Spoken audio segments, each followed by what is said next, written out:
干嘛呀？啊，让大马路上瞎晃悠，你眼瞎了？啊，把我车刮花了，知道吗？师傅，刚才你是红灯，你应该停车的，你把我撞了还这么强词夺理的，讲不讲点道理了你？我把你人撞了，你把我车刮花了，你得赔钱。放开我，要不然报警。看见没有？本地车赔钱，你得给我赔钱，知道吗？谁赔钱呀？我不没让你赔我钱就不错了，你再这样我就报警了。他走了，别打人，别打人！谢谢护士。包扎好了。啊。疼吗？不疼。今天谢谢你，我真是没想到会碰到这个无赖。不用谢，碰到谁都会这么干。还有，以后一个人遇到什么事儿，别光逞强，解决不了的话直接报警。那我送您回去吧。不用了，小伤嘛。你时间差不多了吧？要去接依恋？可是你这样，我哪样了？好吧，那我走了。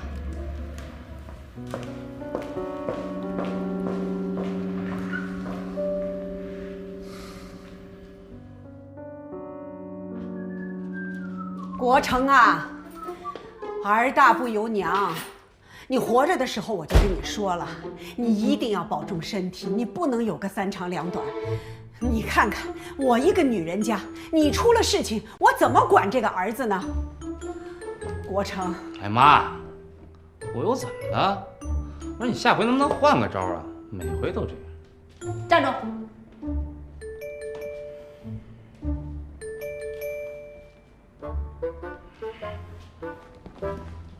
怎么了？我说你不高兴啊？你从小我就很难管教你，现在好了，终于到了你可以结婚娶妻生子了，我就更管不了你了。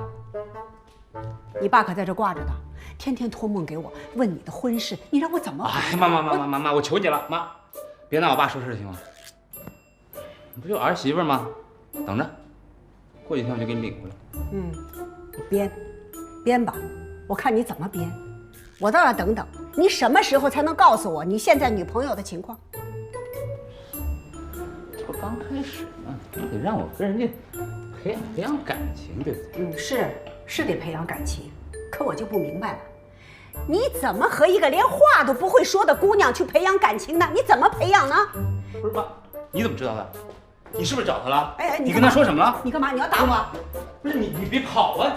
不是你跟他说什么了？我跟他说什么？你到底跟他说什么？妈，你知道他受不了你这样，你知道吗？他受不了，我能受得了吗？我跟他说什么了？我告诉你，我就跟他说了，离开我儿子，放过我儿子，别缠着我儿子，就说这个了。妈，你可真行嘛！我跟你说啊，今天你儿子要是回不来，你可千万别着急。回来！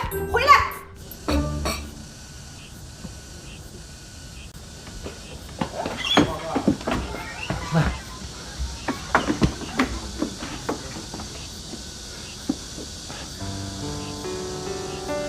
对不起，但是你相信我，我真的很爱你，别离开我好吗？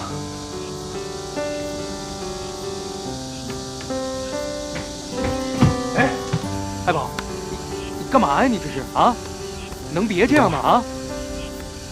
你别听我妈说的，她说的都是假的，你别信她。再说她也不了解你，而且我也不是故意瞒着她的，我就是想等时机再成熟点再跟她说。总之你相信我，我妈那边我能搞定的，好吗？阿姨知道我不喜欢我吗？这样吧，姐，你先进去招呼客人吧。啊，进去吧。爱宝，来，我跟你说，来，坐呀。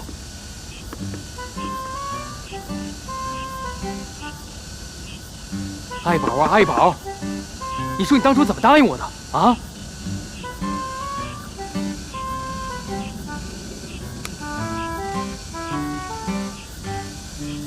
我要说服不了我妈，我自己弄死我自己，用不着你动手。动什么手啊？啊！你要死了，我姐怎么办啊？不死，我就那么一说，我肯定好好活着，我一定不辜负小舅子对我的希望，我马上搞定我妈。我说你啊，爱宝，你下次说话，你能不能打个草稿啊？啊！我理解你妈，谁希望自己家儿子娶个媳妇儿回家不能说话呢？但是，最关键的问题就出现在，你根本就没跟你妈提过这个事情。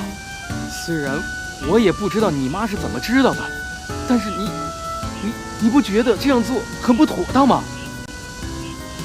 我就想等时机再成熟点，我再跟我妈说。行了，什么乱七八糟的，别说那些没用的啊！现在我怀疑你啊，有两种情况：一，你根本就没认真，你玩我姐呢，是不是？哎，我跟你姐那我绝对是认真的啊！哎，手放下！我跟你说，第二呢，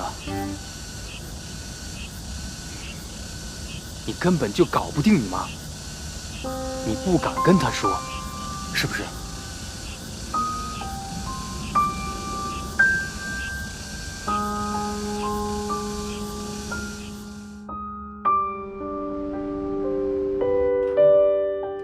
我回来了。啊，回来啦！你给我打电话的时候，我已经在去幼儿园的路上了。啊，不少宇受伤了吗？我怕你赶不及，我呢也闲着没事儿，还得把他接回来。你说把他一个人放在幼儿园，万一碰见坏人怎么办啊？谢谢你。少宇帅哥怎么啦？啊，没什么大事了，估计这会儿已经到家了。哦，哎，我还没问你呢，你俩怎么回事？怎么还跟人打上架了呀？是这样的，碰到一无赖，差点撞到我，还非说是我撞到他的车了。啊？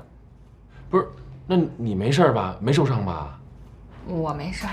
哦，行行，你没事我就放心了啊。呀，还给我留面了呢。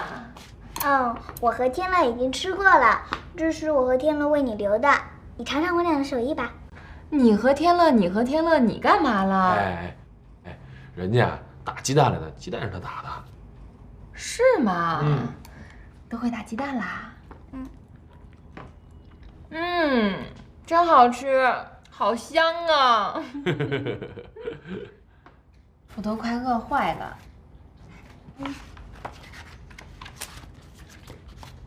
啊，这是什么呀？这是我折给少宇帅哥的，祝他早日康复，并谢谢他保护你。嘿，我这吃醋了啊！我这都陪你一下午了，你怎么没说给我折一个呢？行吧，你再陪我玩一下午，我就给你折一个。嘿，还玩一下午呢？哎，看看天儿，再陪玩下午就晚上了，夜里了啊！乖，哎，把这写完了，快。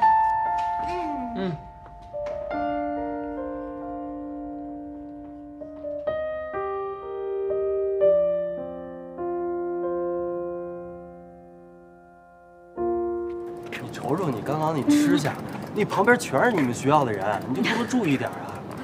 怎么注意呀？美食面前无吃相。好吃吗？好吃。哎，对了，你怎么能发现那么好吃的地方呢？我在这儿待了这么多年都没发现。那是你们学校这片儿哪儿好吃我不知道，我都快跟你们这儿 GPS 导航了，你知道吗？就你们这片校区天上几个星星我都知道。你就吹吧你。谁吹了？这不信。哎，你什么星座？我处女座，怎么了？处女座，我给你找找处女座啊。处女座。哎，那儿的看见没？处女座。还有处女座？有，你看那儿呢，看见没？处女座。念呀？哪儿啊？那儿有一小缝穿过去，跟那树叶跟那小树枝挡着呢。你从那小缝穿过去，还没看见？你这什么？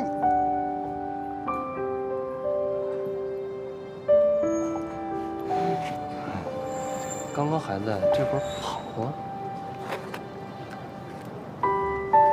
我先走啦。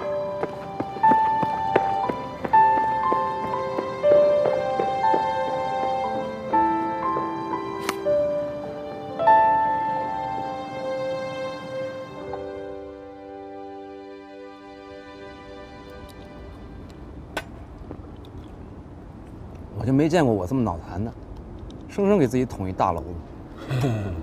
终于承认了。我妈那么说，我自然就那么以为了。现在弄得我两头不是人。我早就说过了，夹心饼干你就是不听啊。你说过有什么用啊？那你能想到出这种事儿吗？我觉得你现在核心问题啊，是让你妈呢和这夏丹两个人多去了解。你想想啊，他俩都不熟悉，你怎么沟通啊？你只有把他们俩放在一起了，才能沟通，而且沟通才会有效果。你想想看啊，如果你妈有一天，大美女。什么大呀？是超级，好不好？啊，对，提醒的对。别躲我了，我想通了，以后咱们就是哥们儿，你的朋友就是我的朋友，对不对，阿宝？啊，对，那必须的啊。哎，雷雷呢？他有事儿，刚走。是吧？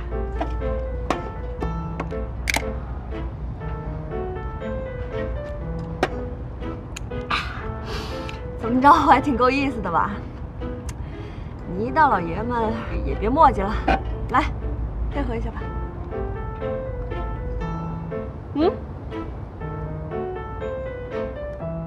好，这手一握，以后咱们就是兄弟，咱们就是好朋友了。朋友有困难一起解决，对吧？干杯，哥们儿！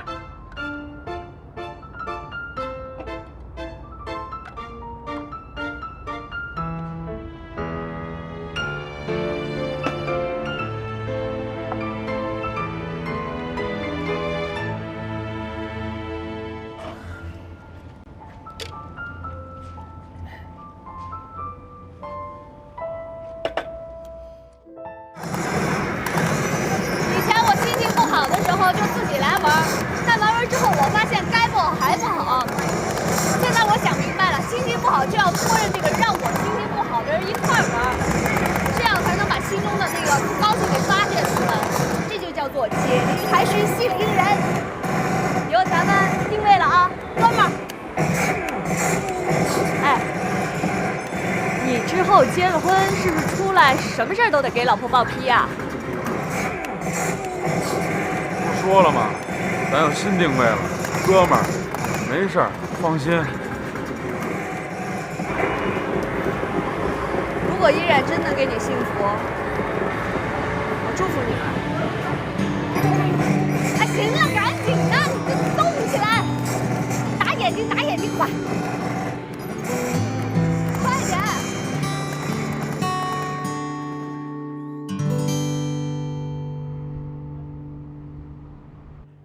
慢点啊，妈，路上注意安全啊！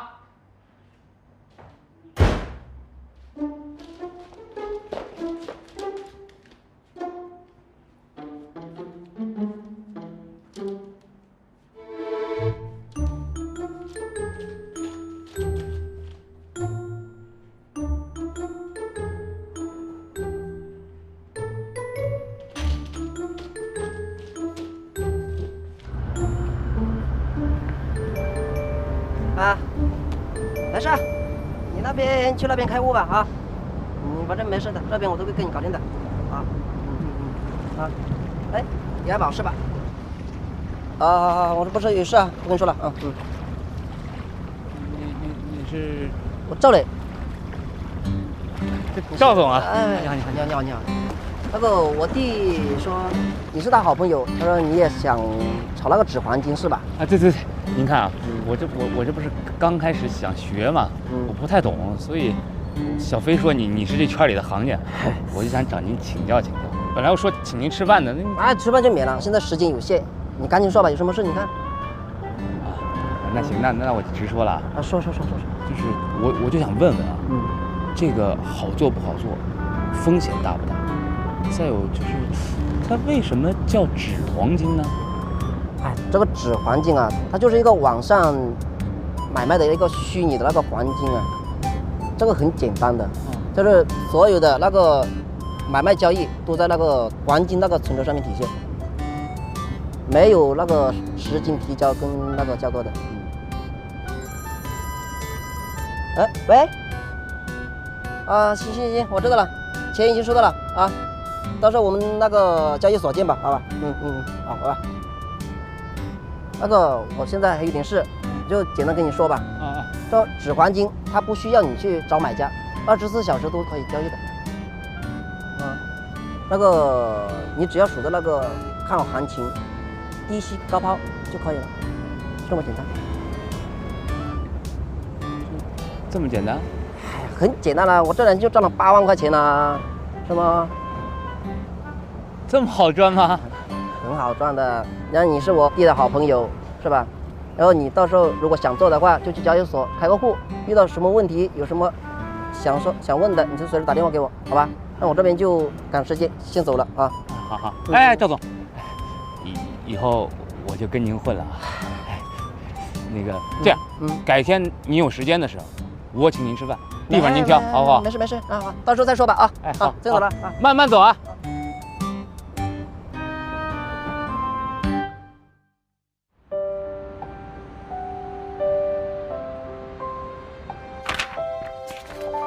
这是什么？这是什么？你做的？你做的？我跟你们说了多少遍，文案不能这么做。客户没那么多时间听我们解释，30秒钟之内，他就会决定让不让我们接这个案子。这是你们做的是吗？拿去重做，明天早上9点之前全给我。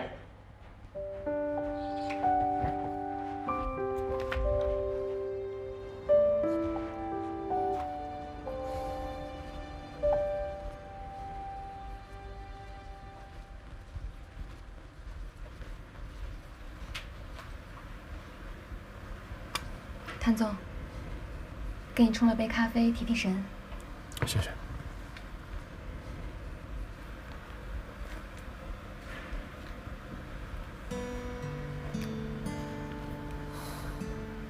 这是什么？这是依恋送给你的，他说希望你的伤能快点好。你的胳膊好点了吗？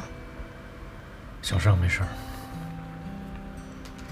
看您工作太拼命了，要是累的话，就早点回去休息吧。不累，这么多年，早就习惯了。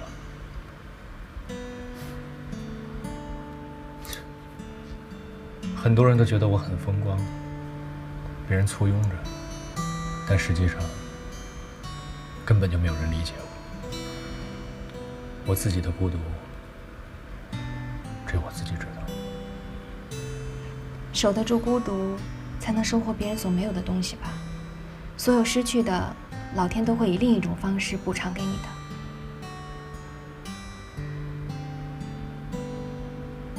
我不信老天，我只信我谭少宇自己。还有，有些事儿能补偿，有些事儿没得补偿，也无需补偿。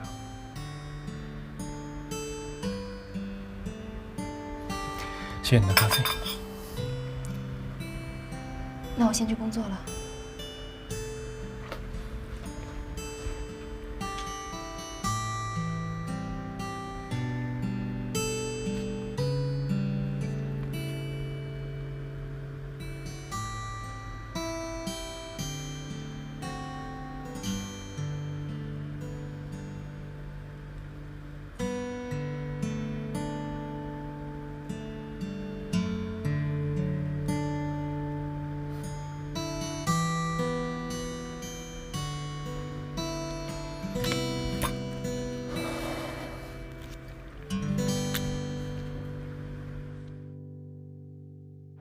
您说的这都太专业了，我其实不关心这个，我就关心我戴上去好不好看。咱买盔啊，第一位还是要安全，你说是？是。你说我戴这个会显脸大吗？不会，特别好啊。行，那就这个了。哎，在哪付款？在这儿，美女。来。啊。你是哪个？干嘛呢？慢点喝，急赤白脸的，什么事儿啊？啊？哎，干嘛呀？哎呦，干什么呀？找你有急事儿，重大突破，关于谭少宇的。说呀。谭少宇当年谈过的那个师姐叫，尚文芳，这个师姐比咱们大1届，后来莫名其妙就退学了，之后就再没人见过她。然后呢？你还记得李璇吗？咱班班花，就那个追过谭少宇那个。哦，就没事老穿碎花裙的那个。对。啊！我问过咱们班同学，只有李璇见过这个尚文芳。不是你跑过来跟我说这个，跟我有什么关系啊？哎，你不觉得这消息特别惊人吗？啊！你大胆假设一下，大胆点，这个尚文芳最有可能是谁呀？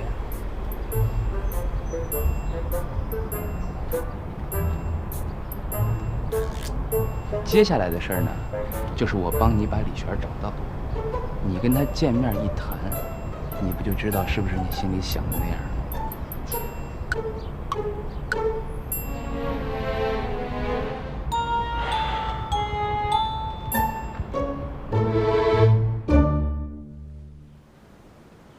依然，你这快过邻家的门了，我是越看越喜欢你呀。哼，小冉，最近啊，好好调养下身子，争取过门以后，今年就完成任务，给奶奶生一个大胖重孙子，让奶奶这心呀也踏实下来。奶奶啊，还给你炖着鸡汤呢。待会儿喝点补补身子啊。奶奶，您别着急，天乐这2年可能想先发展自行车店，生孩子这事儿真不着急呢。怎么能不着急呢？他都奔30的人了，哎，人的身体呀，一旦过了最好的时候，就耽误了生育的最佳时机，将来对孩子和产妇的身体都不好。奶奶，其实我找您来，就是想跟您商量商量，结婚这事儿，咱们先缓一缓吧。因为我觉得天乐好像不太乐意，我不想逼他，毕竟结婚是2个人的事儿嘛。哎呀，什么愿意不愿意的？他能娶了你这样的媳妇儿，有什么不愿意的？天乐这孩子，你别看他表面。其实他在恋爱上面是很愚蠢的，应该好好教教他。哎，小冉呐，这并不代表着他心里没有你呀。啊，我知道。小七阿姨呢？在花园里浇花呢。她是不是对我有意见呀？哎呦，你甭搭理他，这个人的一些小心思啊，我全知道。他想仗着自己肚子里那个孩子，把我们林家的财产全霸占了，所以他难免对外人都怀有敌视。不要紧的，奶奶会维护你的，你放心吧。婚纱店啊，我都联系好了，过2天你要有空，就跟天乐一起直接到店里去吧。奶奶，婚纱店你也选好了啊？拍婚纱照这事儿真的不着急呢，要不然咱再往后推一推吧。怎么能不着急呢？小冉，你这是怎么了？原来你不是挺想尽快的跟天乐结婚吗？这天乐也好不容易答应结婚了，你怎么又……哎呦，孩子，男人只要收了心，女人的好日子啊就到了。啊，听奶奶的没错。啊，奶奶去看看鸡汤去，你坐会儿啊。哎。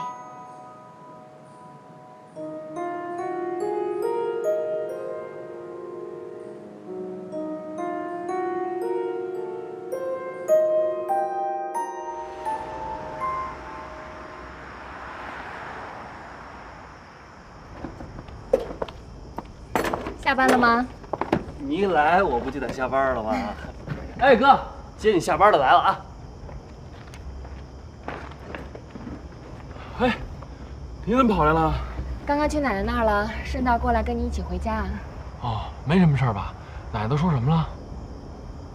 又跟我说了拍婚纱照的事儿，这回他给咱们俩订了一家婚纱店，还说想让咱们去试试呢。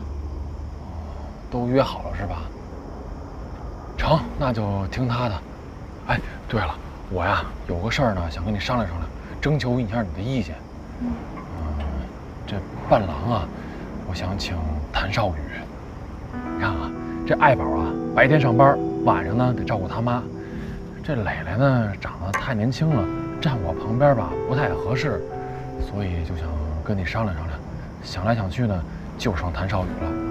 那个，你要觉得不合适，那我再想想。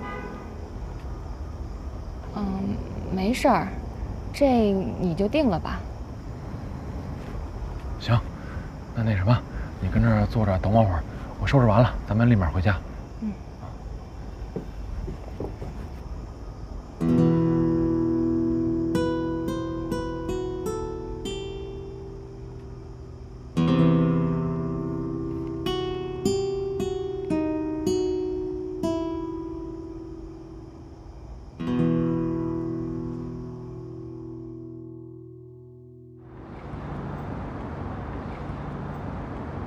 你说这么闷的天儿，你特地来找我，就是为了你拍婚纱照的时候，让我给你当伴郎？理由我不都跟你说了吗？人家爱宝跟磊磊都没时间。再者说了，最关键的问题，这不是他们俩长得不行吗？你想想啊，爱宝一大胡子站我旁边，看着跟我叔似的，你说拍的那晃晃也不好看呀。咱是有审美档次的人啊。这跟审美档次也没什么关系。天乐，我直白的告诉你，我肯定不会去。一，我没有这个时间；其二，我也不感兴趣。你说我穿着西装笔挺的站你旁边吧，不觉得挺傻吗？这怎么傻了？哎，就当个伴郎拍个照片。哎，再者说了，你就不想近距离的亲眼看着我和依然步入婚姻的殿堂吗？天乐，这事儿其实你找谁都能干。我这公司下午还有事儿，先走了，改天再聊，多体谅。哎，我说，哎。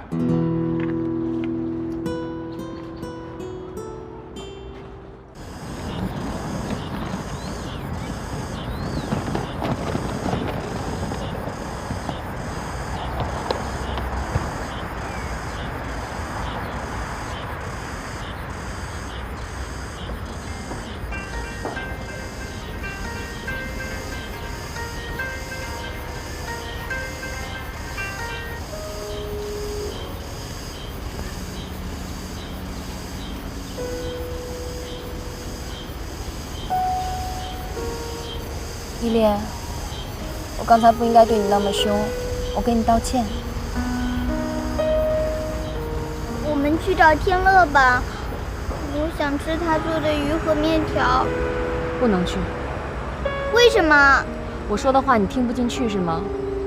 我说了，我们要学会独立了，不能再去麻烦他了。你骗人，你就是骗人！他根本就不嫌我们麻烦，他很喜欢我的。我现在就要去找他，我不想跟你待在这里，他肯定现在也在找我。你给我回来！我讨厌你，你每天想什么做什么都不跟我说，只知道要我听话，只知道要我按你说的去做。对不起，依恋，我知道你已经很懂事、很听话了，但是你真的要理解我。在这个城市，我们俩能生活下去真的特别不容易。我们谁都没有办法依靠，只有我们两个人可以相依为命。等你长大了之后，我会跟你解释这一切的。但是我们现在当务之急要学会独立，要开始我们新的生活，好吗？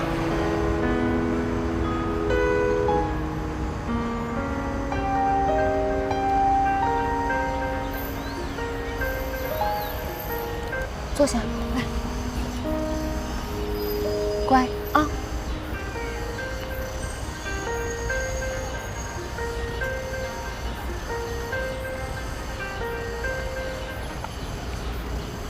喂，依然，我想跟你谈一谈，方便吗？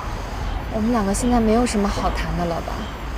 你放心吧，我跟天乐已经结束了。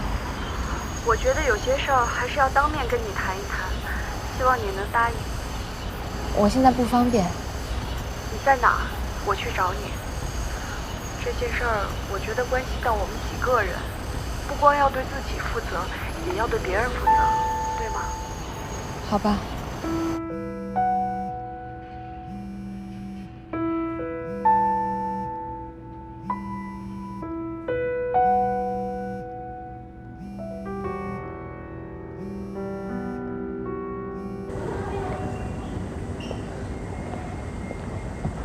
你说这天乐，打电话不接，发微信也不回，不会出什么事儿吧？这事儿现在真麻烦，早知道就不讲那故事，好心办坏事。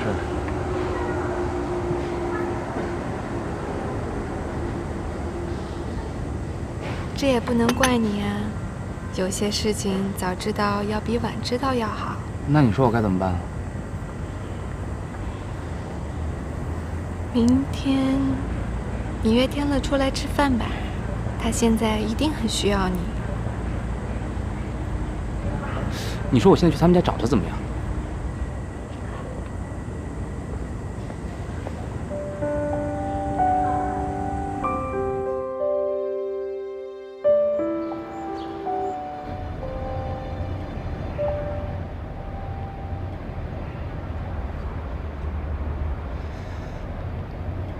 你跟依然谈了吗？依然都搬走了。我吧，就属于那种自己是一混蛋，自己还不知道呢，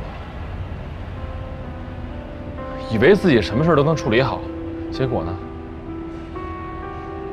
没对人家依然负责任，还把人家这么多年的伤疤给揭出来，放在太阳底下晒，也不管人家疼不疼。你说我干这是什么事儿？就是我挺对不起依然，也对不起梅兰妮，也对不起我这么多年的哥们儿。你说我这不就一混蛋吗？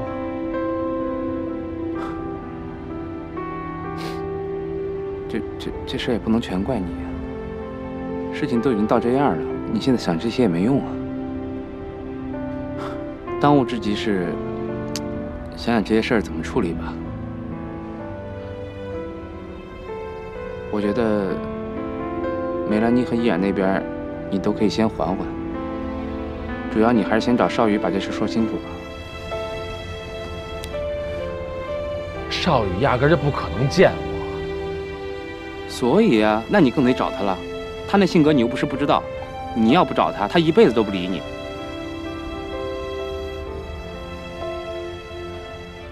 还有你跟依然的事儿，我觉得吧，那种事儿也不是一个巴掌就能拍得响的，也不能全怪你。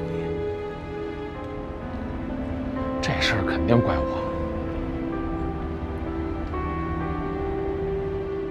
哥们儿，要不是我出那些馊主意，这事儿也不可能变成今天这样。唉，对不住啊。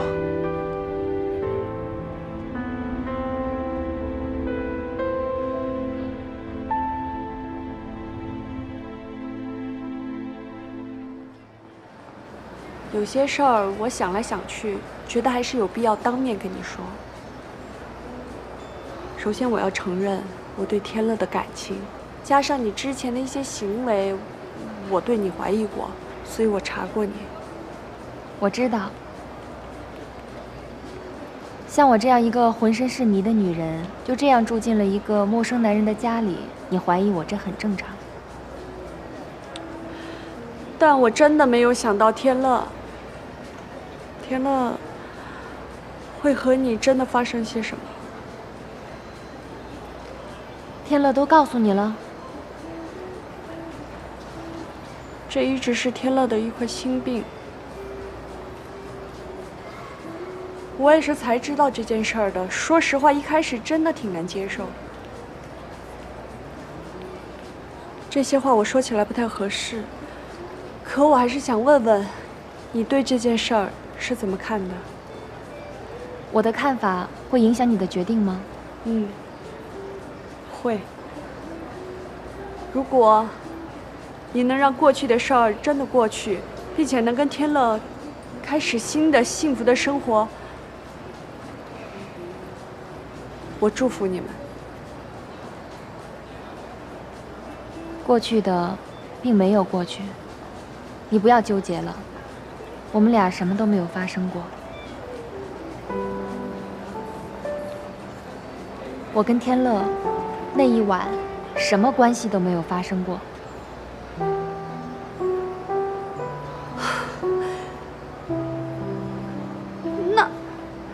那你为什么要骗天乐呢？欺骗天乐，我一直都心里很内疚。他对我跟依恋都那么好，所以我一直觉得我在做一件非常不道德的事情。可能我说出来你不会相信的，我一直想找机会亲口告诉他事实真相。可是因为一些顾虑，我一直都没能说出口。你有什么顾虑呀？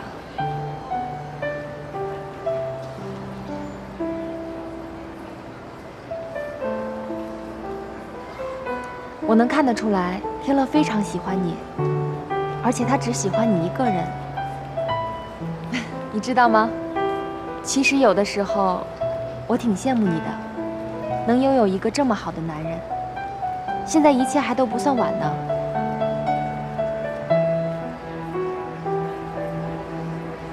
林先生，谭总现在很忙。林先生，林先生。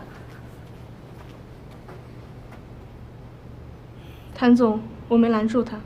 我有事儿找你说。我跟你没话说，你走。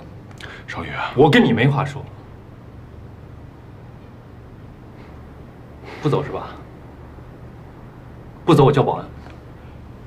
林先生，请您不要影响我们的工作。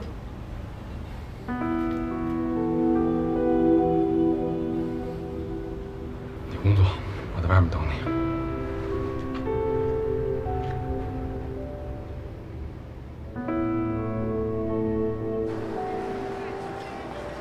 依然，我一直觉得你和少宇是不是有……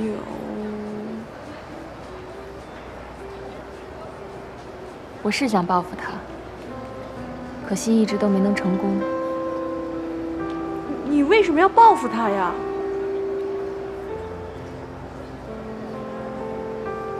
少宇他没跟你们说吗？我们俩曾经是相爱过，那个时候我一心想跟他在一起，而且我也觉得我们俩对彼此都是真心的。可是就在我沉浸在甜蜜中的时候，他突然消失了，我到处找他都找不到他人。后来才知道，他是爱上了另外一个女人，所以才一直在躲着我。少宇不是这样的，你们俩之间是不是有什么误会？误会？如果是误会的话，他早就来找我了。7年了，已经整整7年，我消失在他的生活中，他连问都没有问过。要不是我一直咽不下这口气，回到这里来找他，他可能会以为我一直消失在他的生活中了吧。不过，这可能是他所希望的。像我这样一个被他玩腻了的女人，如果能消失在他的生活中，这该是一件多么好的事情。依然，我一直都觉着你身上背负着些什么，可我真的没有想到你背负了这么多的爱和恨。这些都是谭少宇送给我的。那你打算现在怎么办呢？他之前还放出这么狠的话。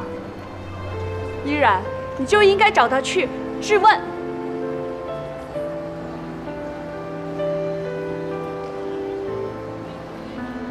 我今天之所以能答应你出来见你，主要是我心里一直对天乐很愧疚。我知道你跟天乐是因为我才一直压抑着彼此的感情，我真的挺抱歉的。天乐他是一个很善良、有责任心的好男人，你应该去跟他说清楚。我不好意思开这个口，你就代我转告他吧，让他消除顾虑，你们好好开始自己的新生活。这事儿，这事儿我说合适吗？合适啊，很合适，这是事实，事实谁说都合适。快去吧。那我这。快去找他吧，还愣着干嘛呀？去啊！嗯。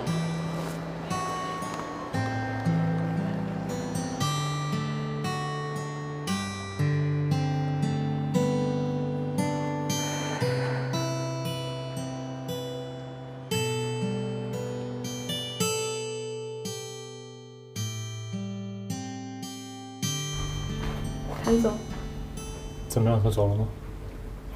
他还待在外面。告诉他我从后门走了，让他也赶紧走。好的。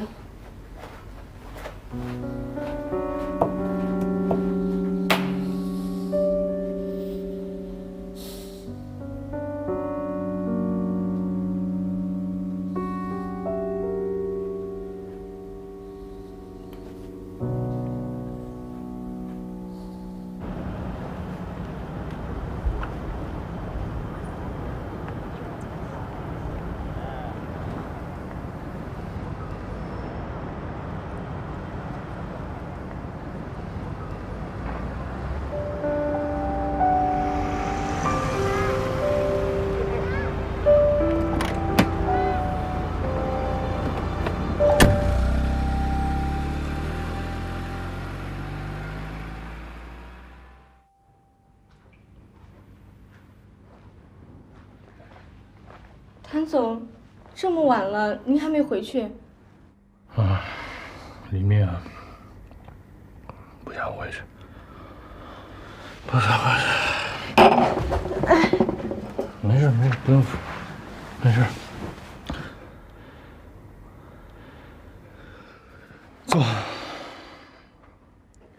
坐呀。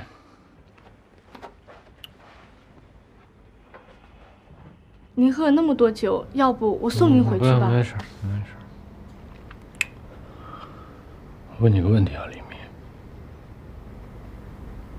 我不是我一朋友，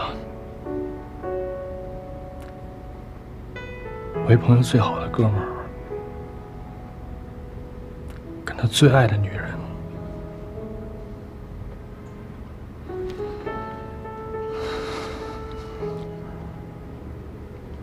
发生关系了，你让我这朋友怎么办？那得看他有多爱这个女人了。他爱这个女人，胜过爱他自己的生命。我觉得，一个女人不会放弃一个爱自己如生命的男人，而选择和另外一个男人在一起的。应该是您的那位朋友，对他女朋友还不够好吧？不对，完全不对。我这朋友很爱这个女人，很爱，他没任何错。在这个世界上，没有任何一个人比我更了解我这朋友。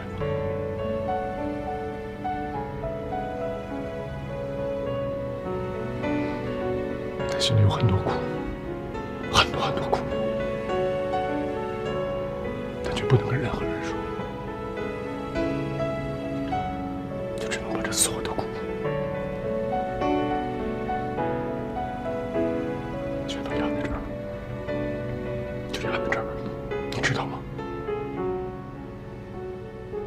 谭总，那这事儿是他们在一起的时候发生的，还是分开了之后？分开之后。哦，那这样说的话，就不算背叛了。毕竟那个女孩当时她已经是自由的了。再说了，您就没想过，也许是那个女孩为了刺激那个男孩，又或许他们之间还有什么其他的误会？我觉得这都很难说。你应该好好去劝劝您的那位朋友。没有误会，也不用劝。总之，背叛爱情而已，永远都不能背叛。这不叫背叛，这就是背叛。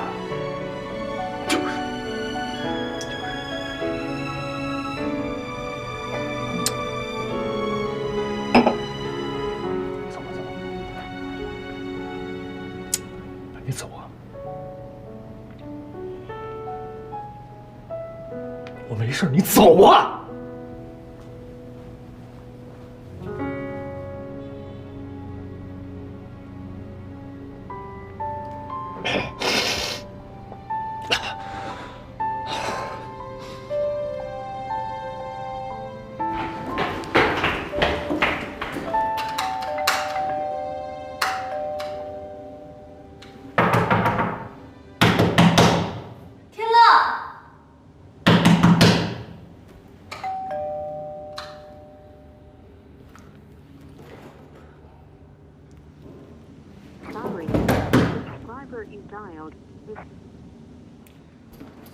有没有人啊？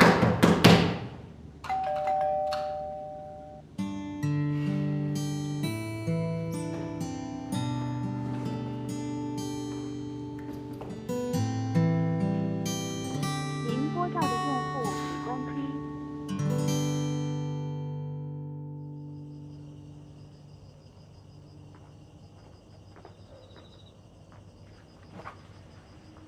少宇，有些话，咱们是不是可以当面说清楚？如果当面说清楚了，我认，我以后可以再也不来烦你。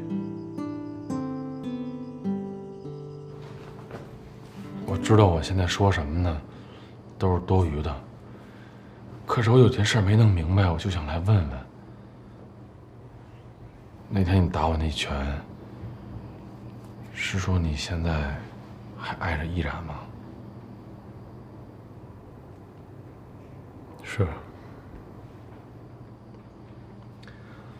对不起啊，我真不知道你跟依然是这一切吧，都来得太突然了，我一点心理准备都没有。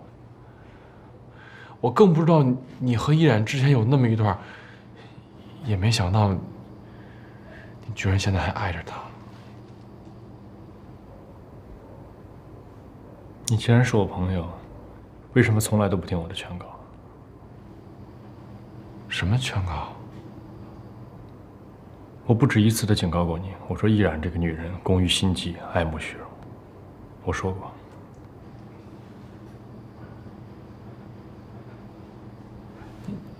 你为什么这么说的呢？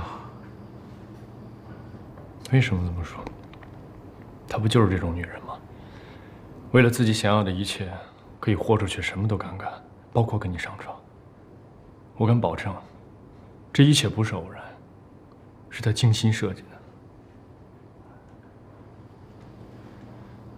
那天你说依然的话说的那么重，你们俩之前怎么了？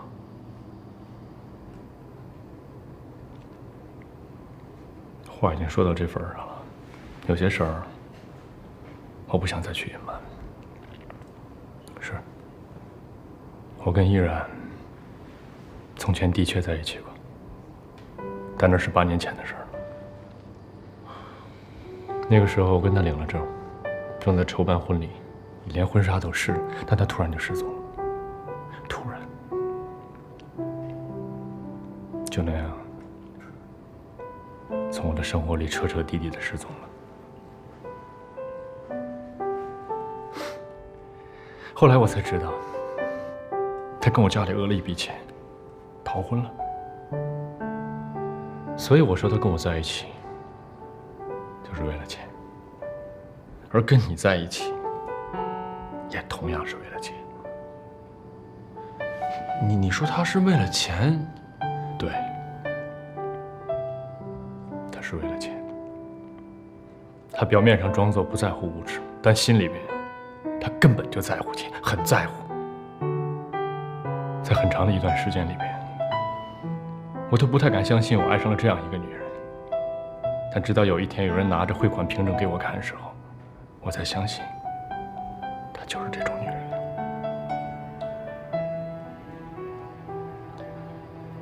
那这么多年来，你一直没有谈感情，也是因为他？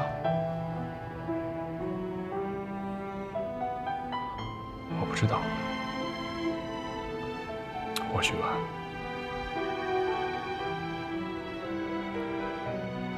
反正这么多年，我心里装不下别的女孩。也许是受了情伤，也许是我心里边还有的。总之，在重逢之前，我在心底里设想过无数次和他再见面时候的情景。我在想，或许有可能他会给我一个解释，因为他欠我一个解释。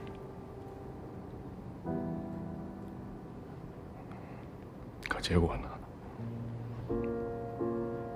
结果他就那么出现了，出现在你身边，还要跟你结婚，还趁你酒醉就跟你上了床。这一切击碎了我内心最后一点希望，最后一点。她就是这样一个女人，我也就是为了这个女人心动了8年。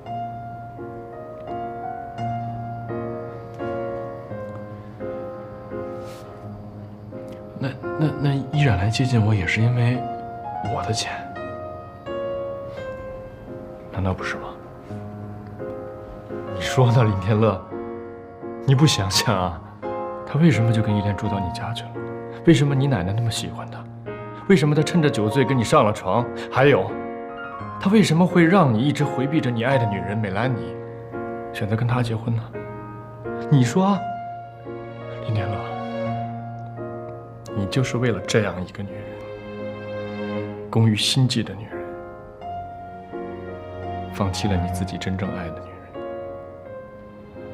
你什么事都可以办得很好，你很聪明，但没有感情这件事，你差太多了。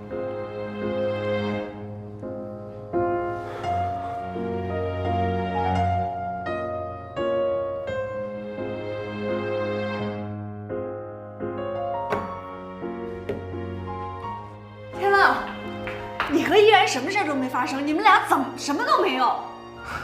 什么？你们俩什么事儿都没有发生过。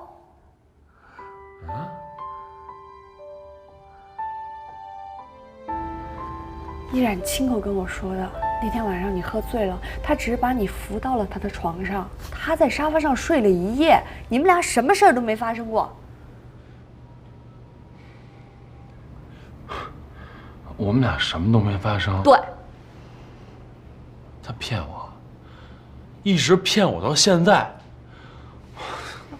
这件事儿吧，依然是有不对的地方，可也不能全怪他呀，都因为谭少宇。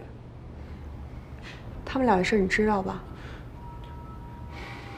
今天之前我都没想到少宇是这样一个人。不是，他跟你说谭少宇怎么了？谭少宇当年爱上别人了，找人打发给依然一笔钱，让他离开这座城市，可耻吧？啊，你这钱能打发一切吗？是。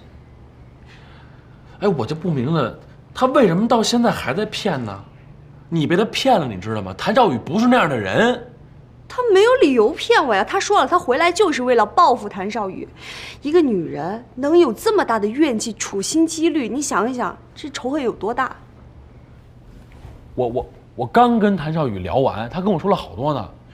当年是依然骗婚，在结婚之前呢，卷了一笔钱就跑了。少宇一直找他就没找着，后来直到拿到这转账凭据单，他才知道啊，他一直深信的爱情被一笔钱给骗了。不可能，依然没有骗我，我有直觉，他没骗我。我跟谭少宇这么多年哥们儿，他什么人品我还不知道吗？他不可能把脏水泼在一女人身上，更何况了，这女人她是一直深爱的人。哎不，那个，依然真的挺可怜的。你想想啊，他性格一直这么温顺，这么多年来，什么事儿都自己忍着，委屈自己受着。天底下真的没有女人性格是这样的，一定是生活中被事情打磨成这样的。你用不着替他解释啊，少宇多专一的一个人啊，爱他爱得这么深，他骗到现在。哎，你看看我，你看我，他也骗我了吧？骗我也骗到现在吧？我被他骗得万分痛苦，还一直纠结着呢。你还纠结什么呀？反正不管怎么说，就是依然的问题。怎么就是呢？哎，男人都那么自私武断吗？你知不知道，在爱情里面，永远受伤最多、牺牲最多、痴心最多的都是女人。哎，你凭什么说在感情的世界里痴情最多的是女人呢？啊，你们天天喊着平等平等，喊着我们男权男权的。哎，你们为什么就不能在感情的世界里先把自己的位置摆正了呢？哦，先把自己搁在一弱势群体的位置上。哎，在感情这个世界里面，没有性别的概念，只有人品不好，你知道吗？哎，我怎么觉得跟你说个事这么费劲呢？你拧什么拧啊？那我问你，依然要是拿了钱走了，他现在干嘛回来？这么简单想不明白吗？哎，那你凭什么就说谭少宇背叛了依然呢？哎，我问你了，谭少宇这么多年身边有女人吗？有吗？他怎么就是依然说的那种忘恩负义、喜新厌旧的人了？你呀，你才被依然骗了呢，一点立场、一点主见都没有。哎，林天乐，大晚上的我好心好意过来找你，我没立场是吧？行，你以后该干嘛干嘛啊！我吃饱撑着，什么事儿我都不管了。以后。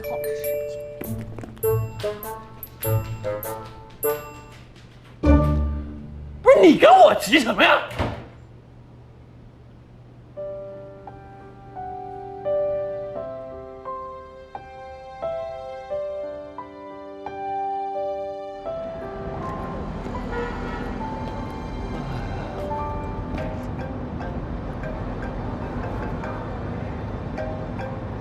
喂，你到哪儿了？咱不约好看电影吗？我怎么还没看你人呢？电脑坏了？不是，那你能知道是哪儿的问题吗 ？CPU 啊？那行，你这样，你等着我啊，我40分钟到那儿，你呢来楼下接我。哎，好。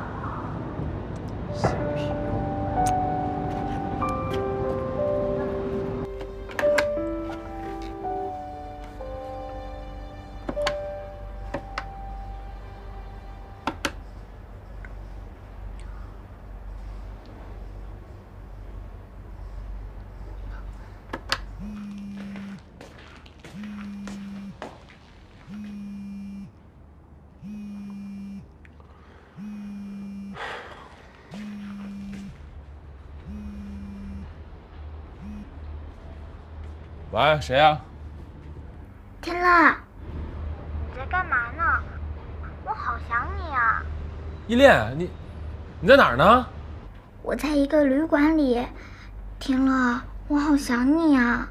依然又不让我给你打电话，他出去买东西了，我只是偷偷的打给你。你现在好不好啊？我很好，只是我很想你，天乐。我也想你。我想念你给我做的红烧鱼，给我做的面条，还想让你陪我骑高马。你个儿高，谁背我都没有你背我看得远。那我来看你好不好啊？好。那你告诉我你现在住的那个地方的具体地址。不知道，我找找看。好。找到了，这是一个旅馆的信封，我看看。好。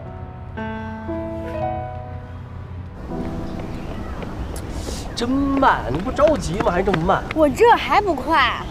来看看我给你准备的这些装备怎么样？我去，这都从哪儿捡来的破烂儿啊？这什么破烂啊？这都是我的宝贝好吗？我从我们家电脑上卸下来的，这叫专业。别讲了，你先给我看看我这电脑到底什么毛病。哎呦，坏了，你怎么是一笔记本啊？怎么了？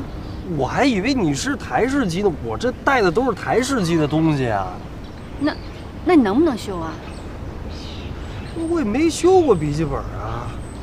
你不会修，你跟我凑什么热闹啊？不，你等会儿，你这样，我知道你着急，咱这样吧，我现在陪你去电脑城，我有一哥们在那儿开店，他肯定能给你修好。去那儿修呗，我给你出钱还不行吗？不用你出钱，你只会吹牛。我哪儿吹牛了？我真会修。哎，你等会儿我呀，我这来一趟挺不容易的，你也不说个谢谢啊？你这等会儿啊。天乐，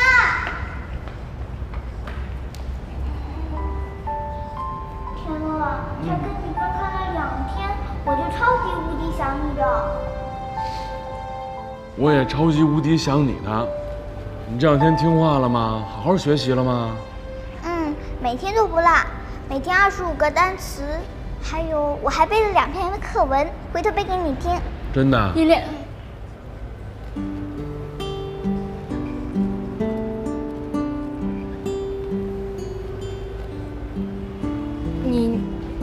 你怎么找到这儿来了？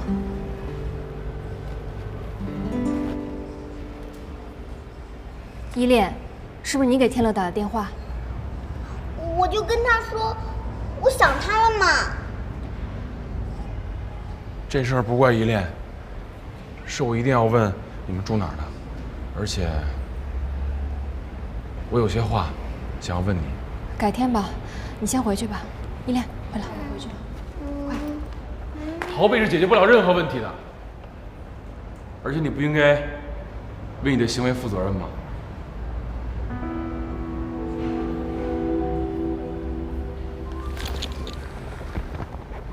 依恋，你自己回去，拿着这个上去吃啊，乖。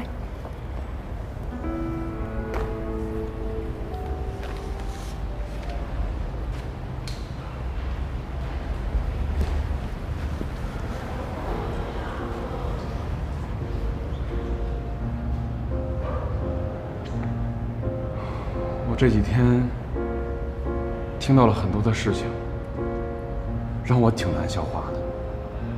首先是你的身份，你骗了我；然后是那天我喝多了酒，你又骗了我。梅兰妮跟我说，你这一切是因为你有你的苦衷。你能告诉我你是什么苦衷吗？是什么样的苦衷让你不顾一切，不顾他人的感受，把我当一个傻子一样耍得团团转的？对不起，对不起，我一直只是想报复谭少宇，在这过程中我伤害了你，我真的很抱歉。其实我心里一直很内疚，但是我始终找不到合适的机会跟你开口。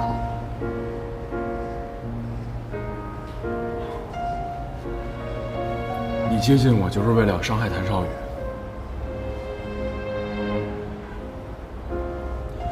你看看现在的谭少宇，他一个人这么多年拒绝所有人对他的靠近，你觉得他还值得被伤害吗？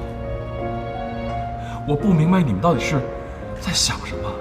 而且少宇跟我说，当时是因为你先伤害了他。我伤害他，伤害你，我承认，我十分的愧疚。可是他谭少宇，他也好意思伪装成一个受害者的样子跟你说我伤害了他。他当年为了甩我所做的一切，现在反过来要怪在我的头上吗？你现在跑过来就是要替他伸张正义的是吗？你们把我当成什么了？当成一个可以随便侮辱污蔑的人吗？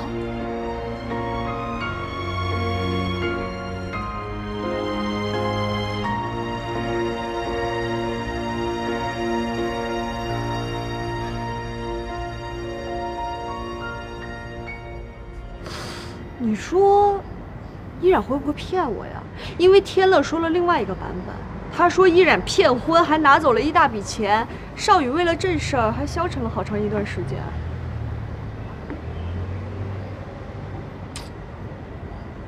我觉得少宇不像在说谎。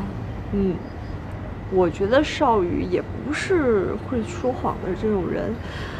那依然撒谎？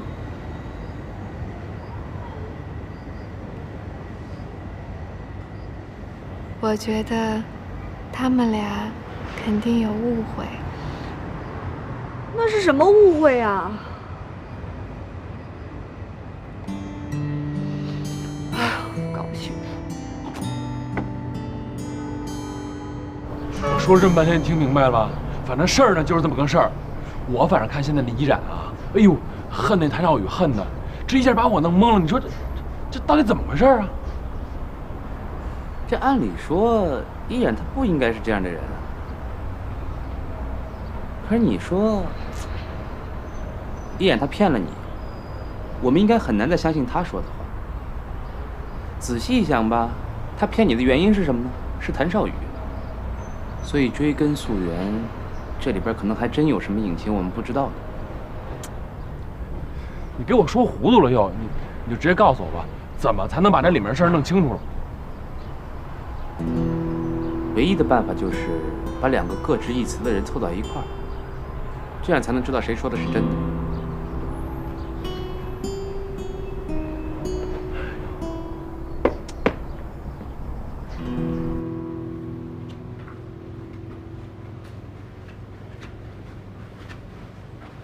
少宇，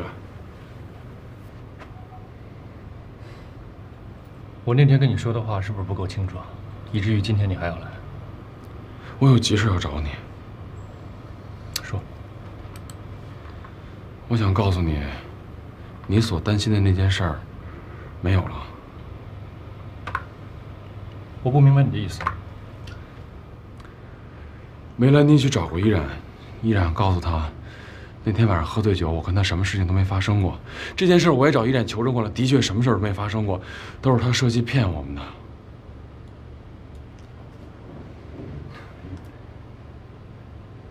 你今天特地来就是跟我说这事儿是吧？我想告诉你这事，说如果你有什么心结，你现在可以已经把它解了。这事儿跟我没关系，我不感兴趣。我觉得你现在应该找他好好谈一谈。我觉得你们俩之间应该有什么样的误会，因为依然给我讲了另外一个版本的故事，你现在可以去找他。我不会去找他。你听了，我清清楚楚的告诉你，我跟依然没有一丝一毫的关系，请你以后不要再提起他。你提起他的话，我们连朋友都没得做。你听懂了？